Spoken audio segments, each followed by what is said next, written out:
All of these holiday events and holiday announcements remind us at this time of year, as the days of December creep along, getting darker as they go, we're reminded of the way that Americans of many faiths use this time of year to make special holiday preparations for their families. Gifts are being bought and wrapped in shiny paper. Special family recipes are being prepared. Greeting cards are crisscrossing the continent, sharing good tidings and annual updates about children and pets and a year's worth of memorable accomplishments. Fortunately, it is more than just a cliche for us to describe this time of year as the season of giving, because every year statistics bear this out. In December, this month far outpaces all other months of the year as the time when Americans are making charitable donations. Nonprofit organizations of all kinds, including, let me not fail to mention, your synagogue, rely on people's generosity at the end of the calendar year to push their annual budgets into the black during the time when people are, we hope, filled to the brim with the milk of human kindness and the generous exercise of love and goodwill. Americans are demonstrably more generous this time of year. So nonprofit organizations and human welfare agencies do their best to encourage the spirit of giving during these days. I'm sure it's not just my house that has seen solicitation envelopes arriving in the mail with increased frequency, collection buckets popping up at storefronts and on street corners, and just about every trip through the checkout line at the grocery or drugstore now includes a modest invitation at the point of sale terminal to round up your change for charity. It's this particular transaction that I want to spend a moment talking about tonight, because we've all, I'm sure, seen these requests on that credit card keypad. Let's say that the total of your purchase at the grocery store comes to $26.83. Let's just imagine that you can get out of the grocery store only spending $26. And the electronic screen invites you to consider rounding up your purchase to the nearest dollar and donating that extra 17 cents to charity. It's easy, it's painless, and if we agree to make that donation, we feel pretty good about ourselves. Who, after all, wouldn't want to experience the sensation of virtuous generosity for the low, low price of 17 cents? There's a video about this form of point-of-sale charity that went viral some time ago, and I have not been able to stop thinking about it since I saw it. The creator of the video, which you can find on your social media platform of choice, wants to convince people to stop making those donations to checkout line charities. And his reasoning is that the retailer, whether it's Walgreens or H-E-B or Petco, is using your change to fund their own corporate giving and thereby expand their own tax advantages at your expense. According to the video, the solicitation is basically a trick to mislead consumers into using their money to unwittingly leverage benefit to these large corporations. And so the right thing to do is to decline the solicitation at the keypad in order to keep the company from, these are the video's words, to keep the company from using your donation to fund their tax deduction. People have really resonated with this video. More than 500,000 people have liked it on social media. It's been shared more than 30,000 times just on one of the platforms it was posted to.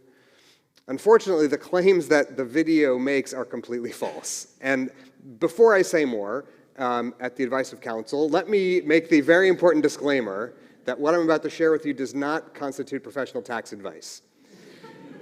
Please talk to someone smarter than me when it comes to your taxes and your finances.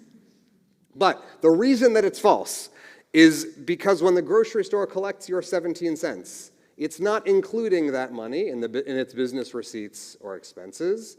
And assuming that that company is acting in accordance with federal tax law, they're just bundling your 17 cents with everybody else's that they collect and passing it along to their designated charity with no effect whatsoever on the taxes they pay to the government.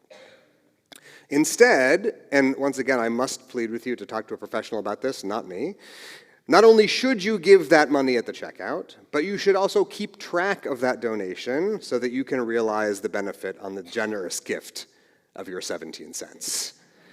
Now, Of course, the point of giving charity isn't to do so because of the tax benefit it accrues to us, but because it's the morally and ethically right thing to do, and because we're guided by our foundational texts and centuries of religious ethical guidance to be generous and open-hearted to those who are in need.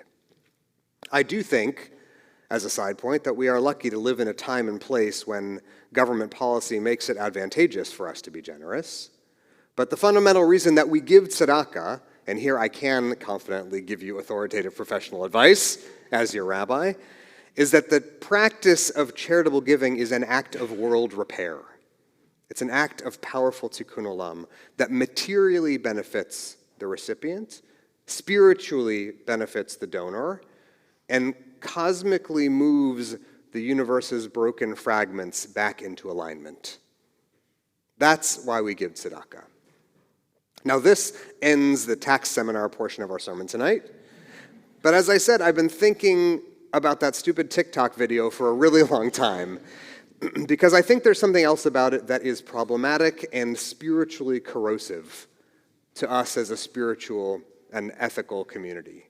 Even aside from the fact that the misinformation could discourage people from contributing to the massive amount of charity collected at retail points of sale across the country, which is now approaching $1 billion annually. The problem is that it promotes the idea that charity is a transaction like any other, and that participants in that transaction are liable to be taken advantage of by an untrustworthy partner on the other side of the counter. And so the best thing that we can do is to be as skeptical as we can be about their motives in order so that we can avoid getting fleeced. Now, I get it, I understand, and I agree that no one ever wants to be thought of as a sucker, and I would hate for anyone to lose money because they were duped or misled. But what makes me so sad about the video is that it encourages us to enter into a frame of mind in which we are as wary about giving away our few pennies of change as we would be about making a major household purchase. I think that approaching the practice of tzedakah with that mindset, accompanied by that sort of cynical hesitation, is deeply corrosive to our souls. The Haftorah portion that we read this week comes from a book of the Bible that we don't read very often during the year. It comes from the words of the prophet Amos, and it expresses God's impatience and resentment for those who respond to society's need for charitable giving with selfishness and materialism, with the kind of transactional mindset that viral video implicitly promotes. I will not revoke punishment, God says in the books of the prophet, for those who have sold the poor for silver and have abandoned the needy for the price of a pair of sandals. We read this portion this week because it's thematically linked to the Torah portion, which contains a story of Joseph's brothers selling him into slavery for a few pieces of silver. It's a horrible detail of the Torah story, included to impress upon us the brutishness of the brothers' personalities and the depths of their disregard for Joseph's well-being. But what the prophet is criticizing is not simply cruelty or abusiveness. Instead, what Amos is worried about is the danger that there are people whose lives are filled with material and financial transaction every day, people like us, I might add, who may therefore be drawn to conclude that human dignity is a saleable commodity.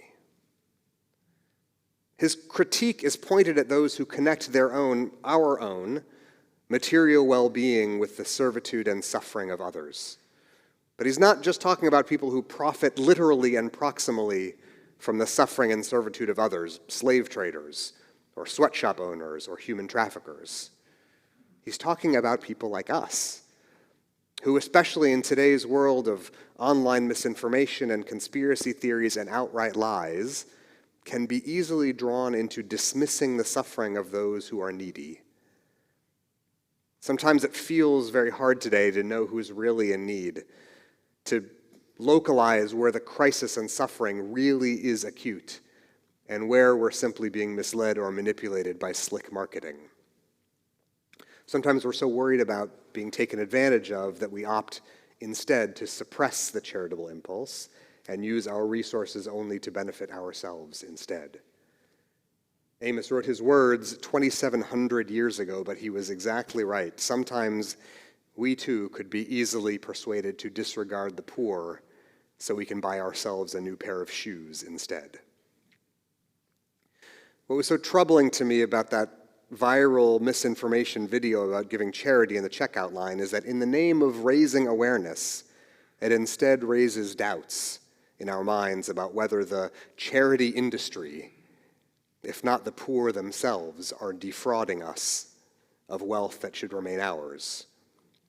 Is there fraud committed in charitable organizations? No doubt there is. Is there deception and duplicity? Of course. Do charities and NGOs require scrutiny and oversight? Obviously, yes.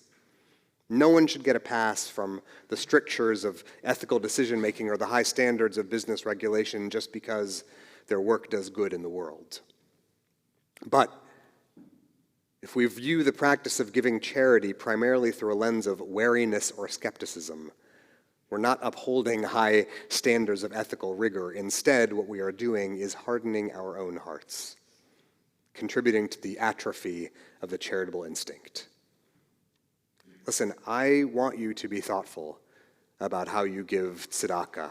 I want you to be open-hearted with your giving, and I want you to make sound, rational decisions about it. But what I don't want you to do is to allow the critical impulse to overpower the generous one.